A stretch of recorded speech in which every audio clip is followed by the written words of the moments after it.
नमस्कार दोस्तों, आइए जानते हैं श्रीमद् भागवत गीता की तीसरे अध्याय का कामनाओं के अनुसार विभिन्न देवताओं के उपासना तथा भगवत भक्त के प्रधान का निरूपण। श्री सुखदेव जी ने कहा, परीक्षित, तुमने मुझसे जो पूछा था कि मरते समय बुद्धिमान मनुष्य को क्या करना चाहिए, उसका उत्तर मैंने तुम्हें दे दिया है। जो ब्रह्म तेज का इच्छुक हो वह बृहस्पति की, जिसे इंद्रियों की विशेष शक्ति की कामना हो वह इंद्र की, और जिसे संतान की लालसा हो वह प्रजापतियों की उपासना करे।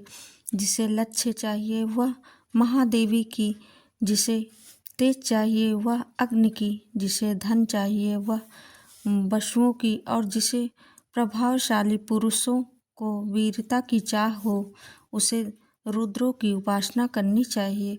जिसे बहुत अन्न प्राप्त करने की इच्छा हो वह अदिति का, जिसे स्वर्ग की कामना हो वह अदिति के पुत्र देवताओं का, जिसे राज्य की अभिलाषा हो वह विश्वदेवों का, और जो प्रजा को अपने अनुकूल बनाने की इच्छा रखता हो उसे साध्य देवताओं का आराधना करना चाहिए।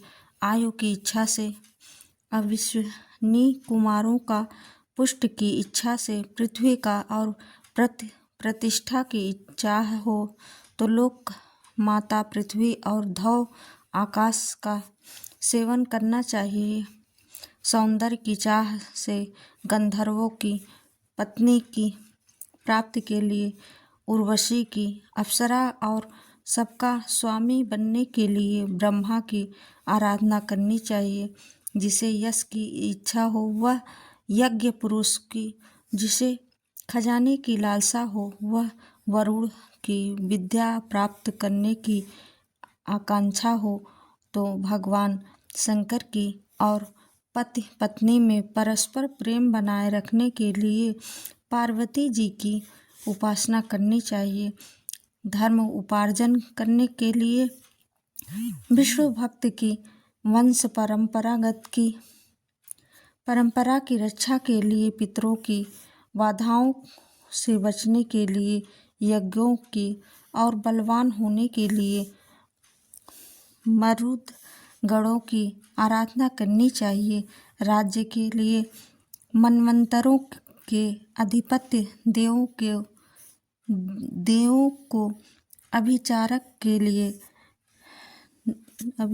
के लिए नियुक्ति को, भोगों के लिए चंद्रमा को, और निष्कामता प्राप्त करने के लिए परम पुरुष नारायण को भजन करना चाहिए। और जो बुद्धिमान पुरुष हैं वह चाहे निष्काम हो, समस्त कामनाओं से युक्त हो, अथवा मोह चाहता हो, उसे तो तीव्र भक्ति योग के द्वारा केवल पुरुषोत्तम भगवान की ही आराधना करनी चाहिए। जितने भी उपासक हैं उनका सबसे बड़ा हित इसी में है कि वे भगवान के प्रेमी भक्तों का संग करके भगवान के अविचल प्रेम प्राप्त कर लें।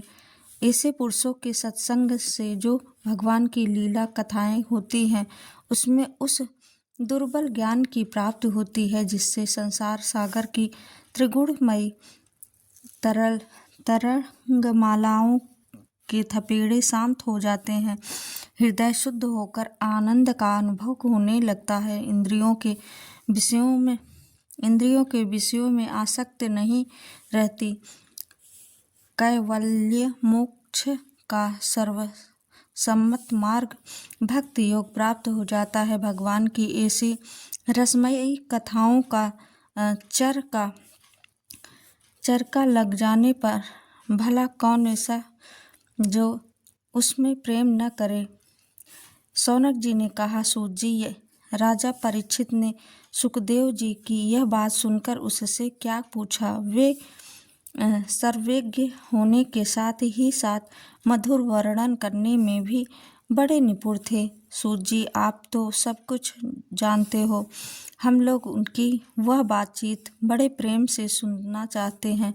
आप कृपा करके अवश्य मुझे सुनाइए, क्योंकि संतों की सभा में ऐसी ही बातें होती हैं जिसका पर्यवसान भगवान की रसमयी लीला कथा में ही होती है। पांडुनंदन महारथी राजा परीक्षित बड़े भगवत भक्त थे। बाल्यावस्था में खिलौनों से खेलते समय भी वे श्री कृष्ण लीला का ही रस लेते थे।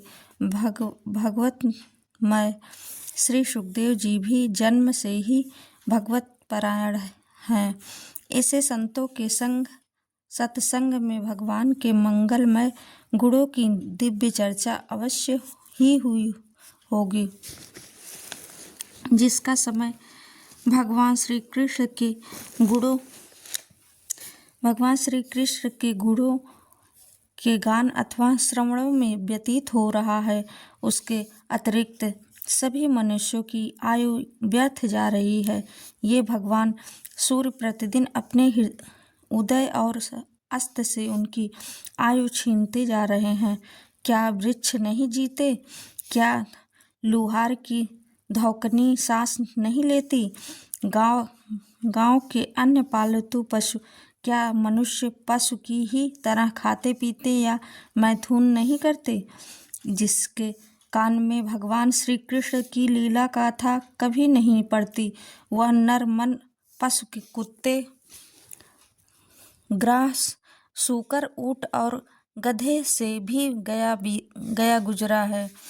सूत जी, जो मनुष्य भगवान श्री कृष्ण की कथा कभी नहीं सुनता, उसके कान बिल के समान हैं। जो जीभ भगवान की लीलाओं का गायन नहीं करती, वह मेढक की जीभ के समान टर्र टर्र करने वाली है। उसका तो न रहना ही अच्छा है। जो सिर कभी भगवान श्री कृष्ण के चरणों में झुकता नहीं, वह रेशमी वस्त्र से सुसज्जित और मुकुट के युक्त होने पर भी बोझ मात्र ही है। जो हाथ भगवान की सेवा पूजा नहीं करते, वे सोने के कंगन से विभूषित होने पर भी मुर्दे के हाथ हैं। जो आंखें भगवान की याद दिलाने वाली मूर्ति, तीर्थ, नदी आदि का दर्शन नहीं करती, वे मोरों की पंख में बने हुए आँखों के चिन्ह के समान निरर्थक हैं। मनुष्य के वे पैर चलने की शक्ति रखने पर भी न चलने वाले पेड़ों के जैसे ही हैं।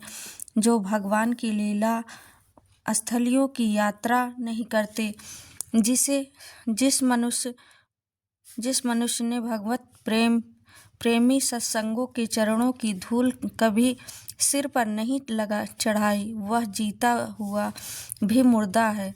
जिस मनुष्य ने भगवान के चरणों पर चढ़ी हुई तुलसी की सुगंध लेकर उसकी सराहना नहीं की, वह तो श्वास लेता हुआ भी श्वास रहित शव है। सूजी, वह हृदय नहीं लोहा है जो भगवान के मंगलमय नामों का श्रवण कीर्तन करने पर भी पिघल कर उन्हीं की ओर बह नहीं जाता। जिस समय हृदय पिघल जाता है, उस समय नेत्रों में आंसू छलकने लगते हैं और शरीर का रोम रोम खिल उठता है। प्रिय सूत जी, आपकी वाणी हमारे हृदय को मधुरता से भर देती है।